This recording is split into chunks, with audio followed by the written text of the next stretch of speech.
প্রিয় ছাত্রছাত্রীরা, আজকে আমি নিয়ে এসেছি Bardhaman university BA second semester philosophy SEC পেপারের একটি গুরুত্বপূর্ণ প্রশ্নের উত্তর।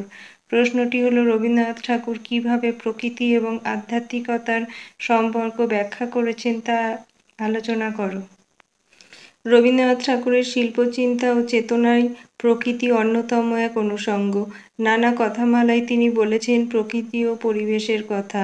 সেই কথামালা প্রমাণ করে তিনি কত আগেই না বুঝেছিলেন প্রকৃতি ও পরিবেশ রক্ষা করতে না পারলে মাটি ও মানুষের যে চিরন্তন সম্পর্ক সেটা রক্ষা করা যাবে না। দীর্ঘ জীবন প্রবাহে আর লেখনীতে তাই প্রকৃতির প্রতি মমত্ববোধ আর দায়বদ্ধতা প্রকাশ করেছেন।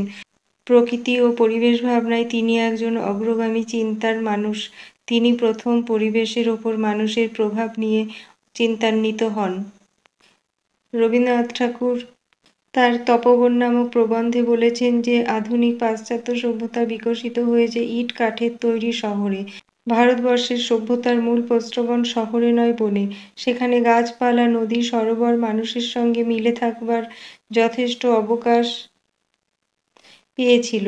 সেখানে মানুষও ছিল, ফাঁকাও ছিল, ঠেলাঠেলি ছিল না। অথচ এই ফাঁকাই ভারতবর্ষের চিত্তকে জড়প্রায় করে দেয়নি, বরং তার চেতনাকে আরও উজ্জ্বল করে দিয়েছিল।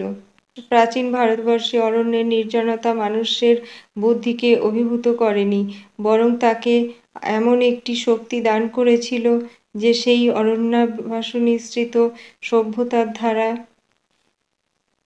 সমস্ত ভারতবর্ষকে অভিষিক্ত করে দিয়েছে এবং আজ পর্যন্ত তার প্রবাহ বন্ধ হয়ে যায়নি।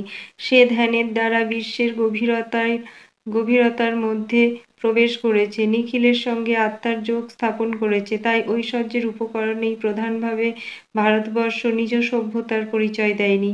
এই সভ্যতার যারা কাণ্ডারী তারা নির্জনবাসী, তারা বিরল বসন তপস্বী।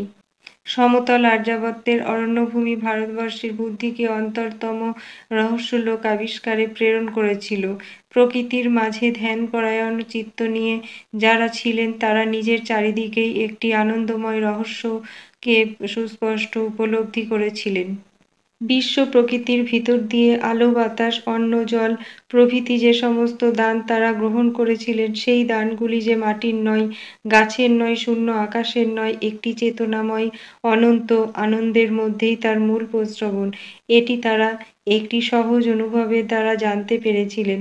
সেই কারণেই বিশ্বকে নিজের প্রাণের দ্বারা, চেতনার দ্বারা, হৃদয়ের দ্বারা, বোধের দ্বারা নিজের আত্মার সঙ্গে আত্মীয় রূপে এক করে পাওয়াই ভারতবর্ষের পাওয়া।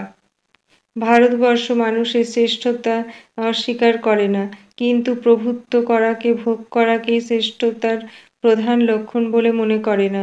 মানুষের শ্রেষ্ঠতার প্রধান পরিচয় হলো মানুষ সকলের সঙ্গে মিলিত হতে পারে। সে মিলন মূঢ়তার মিলন নয়, সে মিলন চিত্তের মিলন, সুতরাং আনন্দের মিলন। মানব চিত্তের সঙ্গে বিশ্ব প্রকৃতির মিলন যেখানে স্বভাবতই ঘটতে পারে, সেই স্থানটিকেই ভারতবর্ষ পবিত্র তীর্থ বলে মনে করেছে। এই সকল জায়গায় মানুষের প্রয়োজনের কোনো উপকরণই নেই। সেখানে নিখিল প্রকৃতির সঙ্গে মানুষ আপনার যোগ উপলব্ধি করে আত্মাকে সর্বগ ও বৃহৎ বলে জানে। এখানে প্রকৃতিকে নিজের প্রয়োজন সাধনের ক্ষেত্র বলেই মানুষ অনুভব করে তা পুণ্যস্থান। জগৎকে ভারতবর্ষ পূজার দ্বারা গ্রহণ করেছে, তাকে কেবলমাত্র ভোগের দ্বারা খর্ব করেনি, তাকে ঔদাসীন্যের দ্বারা নিজের কর্মক্ষেত্রের বাইরে দূরে সরিয়ে রাখেনি।